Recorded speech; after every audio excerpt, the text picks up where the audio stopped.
تو یہ قرآن پاک میں اجتہاد ہو رہا ہے، حدیث پاک میں اجتہاد ہو رہا ہے، کیا ہے صاحب استنجا کر کے آئے ویتر شروع کر دیا، کیا ہے صاحب پڑوسی کے کھیت میں پانی نہیں ڈالنے دیں گے، اور عجیب عجیب مسائل ہیں. یہ تو بہت لمبی فہرست ہے، یہ کوئی ایسا نہیں ہے کہ میں نے منتخب کر لیا ہے، بلکہ جتنا کچھ ہے وہ تو انشاءاللہ پھر موقع موقع سے آپ قسطوار آتا رہے گا آپ کے سامنے. میں تو صرف یہ عرض کرنا چاہتا تھا کہ اس میں امت کے لیے سہولت ہے اور امت کا نفع ہے، اور اس میں مسلم قوم کا اتحاد ہے اور اس کی شیرازہ بندی ہے کہ جو ائمہ مجتہدین کی مرتب فقہ ہے اس پر عمل کریں تو اس میں انتشار بھی نہیں ہے اور اس میں بے راہ روی بھی نہیں ہے، اور اس میں اتنی بڑی محنت شاقہ بھی ہر ایک کو نہیں کرنی پڑے گی، اس لیے کہ ہر ایک میں اول تو اتنی اہلیت نہیں ہے کہ وہ اتنے سارے کھیل کھیلنے کے بعد تب اجتہاد کرے. ایک سادہ سے آدمی کے پاس حدیث آئی، اب اس سے کہا جائے اس حدیث کی سند لاؤ اور سند کے تمام راویوں کی بحث کرو اور پھر اس کے بعد حدیث کا درجہ متعین کرو اور تب تم کو اجتہاد کرنا ہے. تو سوچئے ہر آدمی یہ کام کر سکتا ہے؟ نہ ہر ایک کے بس میں ہے اور نہ ہر ایک کے لیے اس میں آسانی ہے.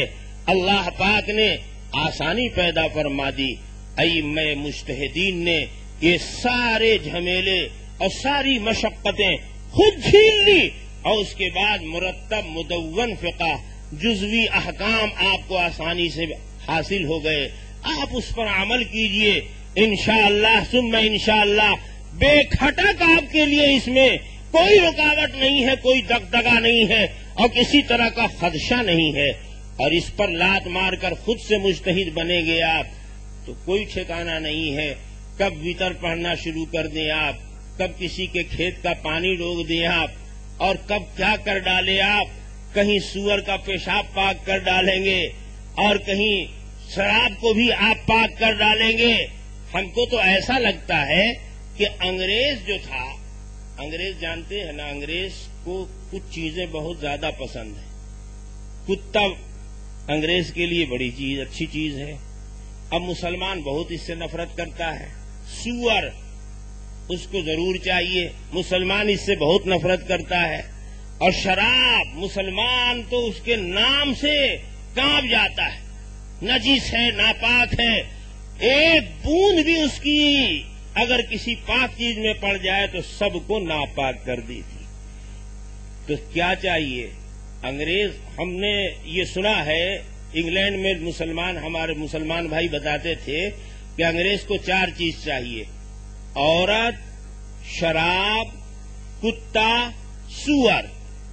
تو لگتا ہے کہ انڈیا میں جب انگریز آیا تو کچھ لوگوں نے دوستی کا ہاتھ اس کی طرف بڑھانے کے لیے یہ جتنی نفرت والی چیزیں تھیں مسلمانوں میں بھی اس کو ذرا کم نفرت پیدا کرنے کے لیے، جوڑ انگریز سے قریب کرنے کے لیے شراب پاک، کتے کا پیشاب پاک، سور کا پاک. ارے بابا سب پاک کر رہے. عورت کا اس کو بھی 3 دیا ہو تو ایک ہی گنیں گے، وہ بھی چلے گا. تو سب انگریزی اسٹائل حساب چل رہا ہے، اور حتیٰ کہ اب مسافہ بھی انگریزی اسٹائل ہو گیا. کسی انگریز کو آپ نے نہیں دیکھا ہوگا کہ 2 انگریز ملے تو دونوں ایک دوسرے سے دونوں ہاتھ سے مسافہ کریں. نہیں، انگریز جب بھی مسافہ کرے گا دوسرے سے ایک ہاتھ سے. فقہائے احناف کہتے ہیں کہ المصافحۃ بید واحدۃ من عادۃ النصارى، ایک ہاتھ سے مسافہ کرنا عیسائیوں کا طریقہ ہے. تو اب یاروں نے یہاں بھی ایک دم ڈکلیئر ایک چیز 1 سائیڈڈ ہی ہو گئے. بڑا اچھا کیا کہ 1 سائیڈڈ ہو گئے، ہمارا دغدغہ بھی ختم ہو گیا، اب ہم کو بھی کوئی شبہ نہیں رہ گیا. اللہ پاک آپ کی ہماری حفاظت فرمائے. میرے دوستو بزرگوں، یہ چند باتیں آپ کی خدمت میں ناتمام میں نے عرض کی ہیں. انشاءاللہ کل کا آنے والا بیان اور اس کے بعد پھر دوسرا جو بیان ہوگا کوشش کی جائے گی کہ اس کو تکمیل تک پہنچایا جائے. لیکن اس کے لیے شرط یہ ہے کہ آپ اتنی چھوٹی تعداد میں نہ آیا کریں، ذرا بڑی تعداد میں آئے تاکہ معلوم ہو کہ آپ سننے کا جذبہ رکھتے ہیں. انشاءاللہ ثم انشاءاللہ کل آپ کرلا پہنچیں گے وقت سے. ارے بہت تھوڑے ہی لوگ بول رہے ہیں انشاءاللہ. دیکھیے اتنا زور لگانے سے ابھی وہ 100-200 بولے ہوں گے. اچھا صاحب پیچھے والے ہو سکتا ہے آہستہ ہی آمین بول رہے ہوں، کوئی ضروری نہیں ہے کہ سب زور ہی سے بولے. دل سے ارادہ ہو گیا پختہ انشاءاللہ.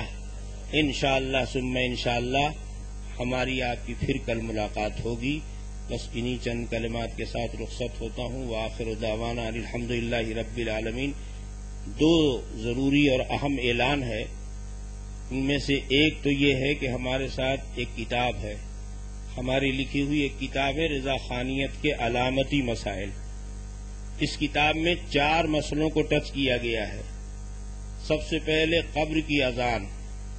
قبر کی اذان دینے کے لیے جو لوگ کہتے ہیں ان کے پاس کیا دلائل ہیں، اور جو لوگ اس کو خلاف سنت کہتے ہیں ان کے پاس کیا دلائل ہیں.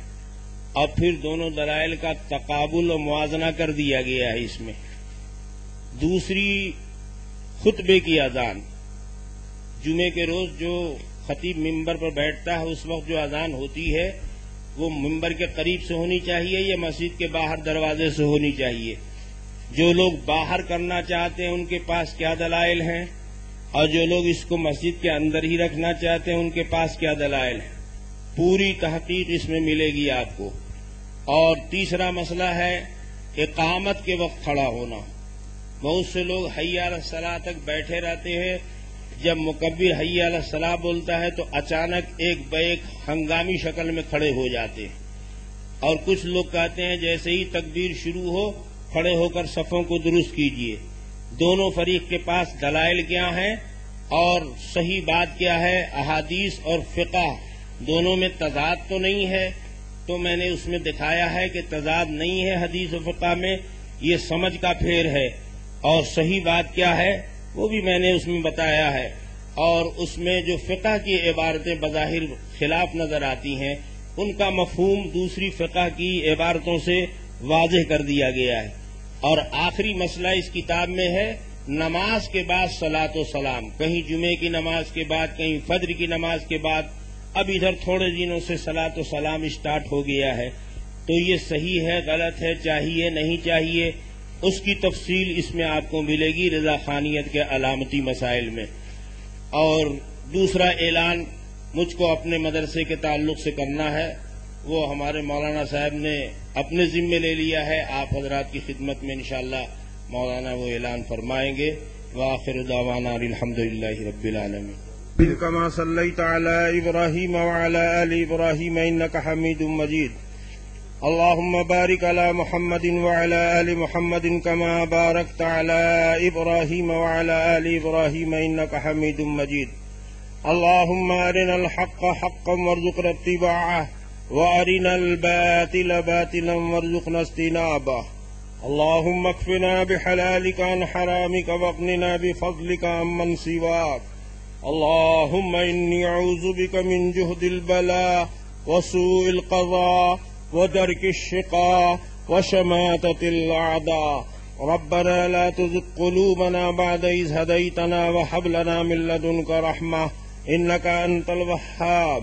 ربنا افرغ علينا صبرا وثبت أقدامنا وانصرنا على القوم الكافرين.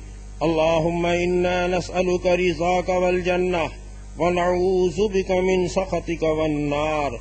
اللهم إنا نسألك من خير ما سألك منه نبيك محمد صلى الله عليه وسلم ونعوذ بك من شر ما استعاذك منه نبيك محمد صلى الله عليه وسلم. اللهم إنا نسألك موجبات رحمتك وعزائم مغفرتك والغنيمة من كل بر والسلامة من كل إثم. لا تدع لنا ذنبا إلا غفرته ولا هما إلا فرجته ولا كربا إلا كشفته ولا دينا إلا قضيته ولا مريضا إلا شفيته ولا حاجة هي لك رضا إلا قضيتها ويسرتها يا أرحم الراحمين. اللهم حبب إلينا الإيمان وزينه في قلوبنا وكره إلينا الكفر والفسوق والعصيان واجعلنا من الراشدين. ربنا آتنا في الدنيا حسنة وفي الآخرة حسنة وقنا عذاب النار. ربنا ظلمنا أنفسنا وإن لم تغفر لنا وترحمنا لنكونن من الخاسرين. ربنا تقبل منا إنك أنت السميع العليم وتب علينا إنك أنت التواب الرحيم. وصلى الله تعالى على خير خلقه محمد وآله وصحبه وأهل بيته وأزواجه وذرياته أجمعين برحمتك يا أرحم الراحمين. خواتین و حضرات، مختلف موضوعات پر علماء دین کی بصیرت افروز تقریریں نعت پاک اور ہندوستان و گلف میں ہوئے مشاعروں کے آڈیو کیسٹ کے لیے ہمیشہ پتہ یاد رکھیں: مینار الیکٹرانکس، کلیان روڈ، مہاراشٹر پاور ہاؤس کے سامنے شاستری نگر روڈ، بھیونڈی، تھانہ. پروپرائٹر یعقوب خان اعظمی. سامنے دارالعلوم.